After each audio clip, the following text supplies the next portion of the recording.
The Lost Temple of Skibidi. What I found shouldn't exist. You wouldn't believe it. Chapter 1. The Map That Shouldn't Exist. I've spent the last 12 years traveling to the most isolated corners of the planet, jungles untouched by satellites, deserts with no recorded crossings, and mountain ranges locals refuse to talk about. But nothing prepared me for the day an elderly monk in Western Mongolia handed me a torn, hand-drawn map sealed under wax. "It was not meant for humans," he whispered, "but you will find it anyway." The map showed a ravine deep inside the Altai Mountains, an area listed on official geological charts as structurally impossible, as in, it shouldn't physically exist. Naturally, I went. It was supposed to be a 3-day trek. Instead, it became the most terrifying discovery of my life. Chapter 2. The Ravine of Silent Echoes. The moment I arrived at the coordinates, everything felt wrong. No wind, no birds, no sound. It was as if the world had hit mute.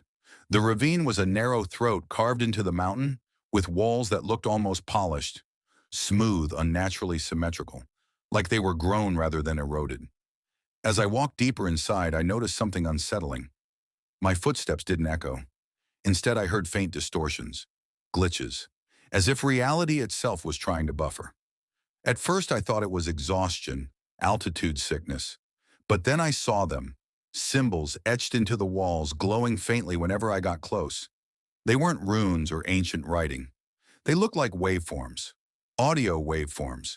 The air vibrated, and then I heard it. Soft, distant, mechanical. Dop, dop, dop, dop. My stomach dropped. It sounded almost like, no, that was impossible. Chapter 3. The Guardian's Warning. I camped near the center of the ravine, planning to explore at first light. But around midnight, a shadow passed across my tent. Tall, thin, but distorted, like it didn't fully belong to our dimension. I grabbed my flashlight and staggered outside. A man, or what looked like one, stood there dressed in heavy, ancient layers of fur. His face was hidden behind a cracked mask carved from bone. "You should not be here," he said.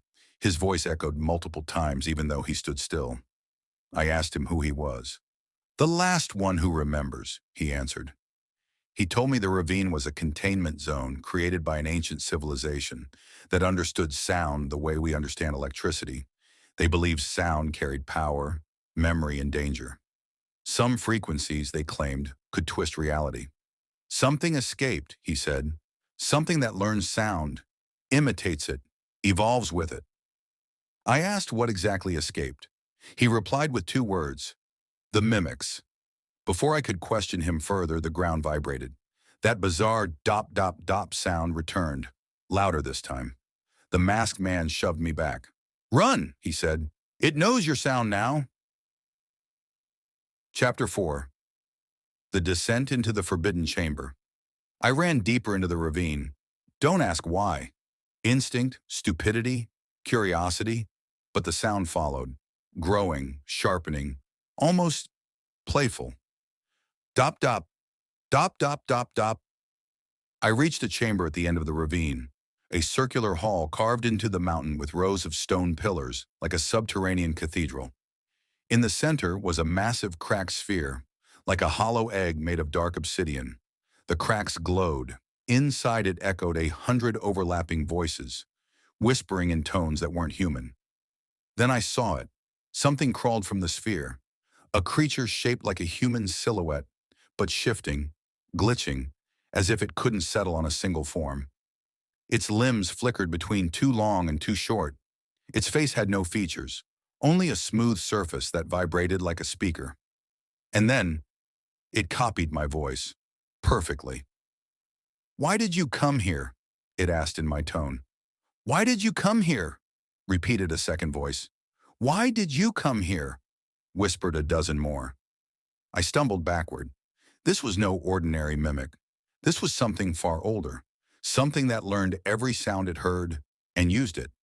The creature tilted its head, and the vibration on its face sped up. Then out of nowhere, it produced a mechanical, rhythmic phrase. "Skibidi, dop, dop, dop."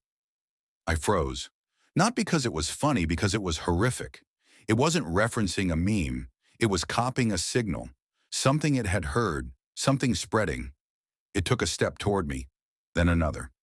Every step sounded distorted, like a corrupted audio file. Chapter 5. The Chase Through a Glitching World. I bolted toward the ravine entrance, the creature screeching behind me, an impossible mix of voices, frequencies, and static. The walls glowed violently, waveforms pulsing like a warning siren.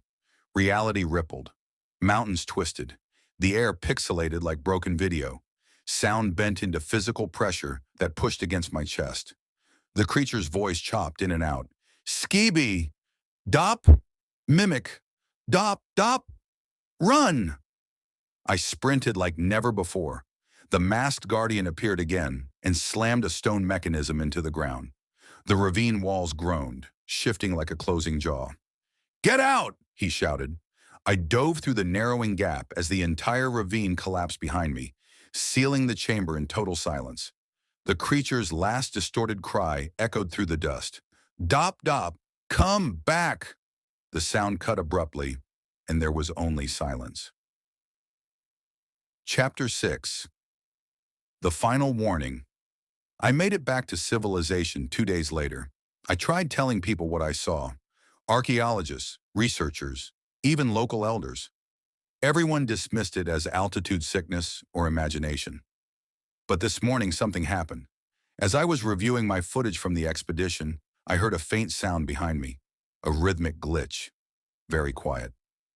Dop, dop, dop. I turned slowly. My living room was empty, but on the far wall, a new hairline crack had appeared, the same pattern as the sphere in the ravine.